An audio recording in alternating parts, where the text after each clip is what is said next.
Hi, I'm Andrew Priestley. Welcome to the Sales Skill Profile. We're having a look at a sample chart and I'm basically going what I can see straight here. Firstly, the Sales Skill Profile gives you an overall measure of your sales potential and your sales techniques.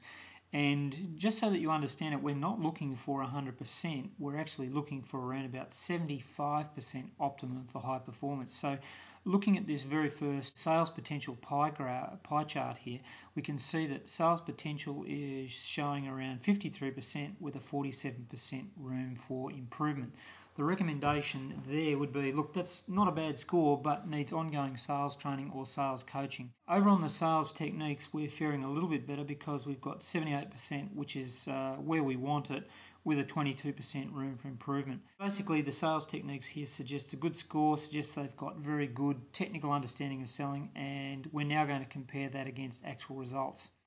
Let's go over to the next chart that actually shows you the 13 skills that we actually look at: readiness, knowledge, prospecting, rapport, qualifying, presenting, closing, objection, service, administration, and the 3 personality traits: attitude, responsiveness, and communication skills. And what we want on a scale of 0 to 100%, over on the left here, 0 to 100%, we want in this pink bandwidth somewhere around about the 75% mark, optimum for high performance. So any of the bars that are actually in the pink zone are working for DB, and anything that's too high, such as the knowledge and the communication skills, it's too strong, and we need to actually tone that down. And scores such as readiness, prospecting, qualifying, etc., the ones that are too low, they actually need to come up. They need to come up into this pink zone. So let's just have a look and see what we're looking at here. So in the area of readiness, we've got around just about 50%. So the way that DB's answered the questions is that they're telling us that they're not really ready to be put into a frontline selling situation just yet. We can see they have a lot of knowledge, and we can also see that they are very good at presenting that knowledge. So I'm looking down at the link between presenting and knowledge. Presenting is pretty high, knowledge is higher still. So typically when we see a chart like this, what we know is that this person will actually deliver a lot more knowledge than actually finding out what the customer needs. So they're going to rely very heavily on what they know rather than what the client knows. In the area of prospecting, this is quite low. It suggests that this person will probably be talking to anyone to see if you can get business from them. And the prospecting skill here needs to improve, and the first thing we do is we'd start with a profile of the actual client that they actually want to do business with, so that their prospecting improves. Rapport is nicely in range, although if I look at the communication skills down here, again, we're probably going to end up with someone who establishes good rapport, then over-communicates their knowledge. So I'd say this person does a lot of talking in the sale. So see the high communication score right down the end here. Good rapport, but very high communication skills, and we've got high presenting and high knowledge. So we're getting a little bit of a pattern here.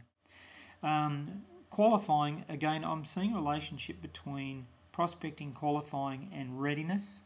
And you can see later in the sale when they actually have to close and handle objections, we're starting to go really low. So the actual weakest area that they've got here is on the closing and objections there.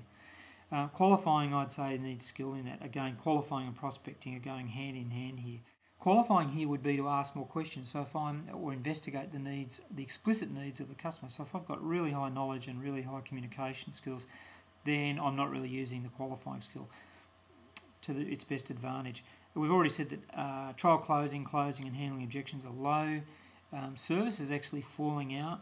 And administration, even if this person gets a sale, there are probably going to be issues around the administration, doing the actual paperwork of it. This person would be actually quite easy to train in sales because we've got a very good attitude, quite responsive to the information, and a good communicator, if not a little touch too high.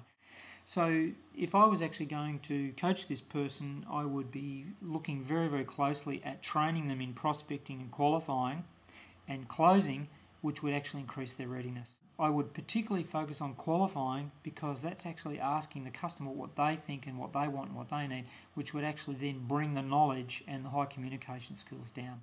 Let's have a quick look at the recommendations. The readiness, okay, but you'll improve with regular sales training, so we've said that. Knowledge, great score, but unrealistically high.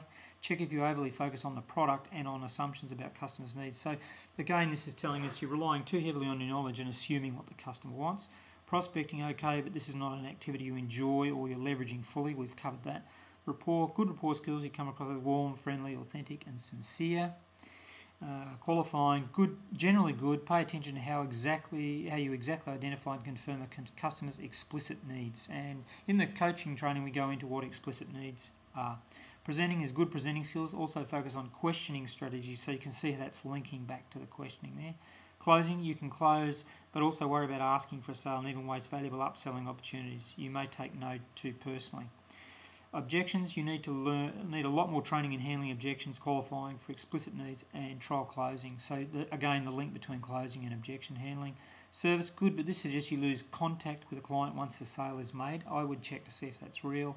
Administration, you need to keep improving your paperwork or organisational process and skills. Otherwise, you will frustrate you, your team, and your customer. Personality, good. You come across as positive, optimistic, and discerning, so that's a good attitude. Responsive, good. You have a good balance of selling your solution, general awareness of your customers' need. But this chart would suggest that you're not using that awareness.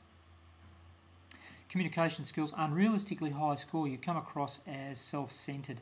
So you can see that why we don't want 100% scores. The 75% is quite okay, but not 100. And next steps, refresh your sales theory and sales training and welcome closer supervision in the sale and monitoring of results. That's DB. I hope you've enjoyed this very brief overview of this sample chart.